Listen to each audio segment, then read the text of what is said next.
ನಿಮಗೆ ಹೂ ಕೊಟ್ಟು ಪ್ರಪೋಸ್ ಮಾಡೋಣ ಅಂತ ಅನ್ಕೊಂಡೆ, ನೀವೇ ಹೂ ಥರ ಇದ್ದೀರಾ. ಹೂವಿಗೆ ಯಾಕೆ ಹೂವು ಅಂತ ಸುಮ್ಮನಾದೆ.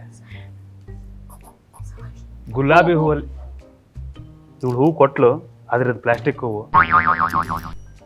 ನಿಮ್ಗೆ ಎಲ್ಲಿ ಮುಡ್ಸೋಣ ಅಂತ ಗೊತ್ತಾಗ್ತಿಲ್ಲ. ಇದು ಗುಲಾಬಿ ಹೂವು ಅಂತ ಅನ್ಕೊಳ್ಳಿ.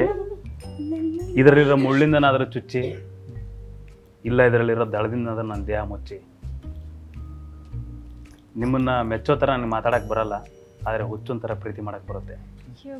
ದಯವಿಟ್ಟು ನನ್ನ ಪ್ರೀತಿನ ಒಪ್ಕೊಳ್ಳಿ. ಎಸ್, ತುಂಬ ಚೆನ್ನಾಗಿ ಪ್ರಪೋಸ್ ಮಾಡಿದ್ರಿ. ಆ ಪ್ರಪೋಸಲ್ ಮೇ ಬಿ ಅವ್ರು ಅಕ್ಸೆಪ್ಟ್ ಮಾಡ್ತಿದ್ರು ಅನ್ಸುತ್ತೆ. ಅದರಲ್ಲಿ ಒಂದು ಆಘಾತ ಎದುರಾಯ್ತು.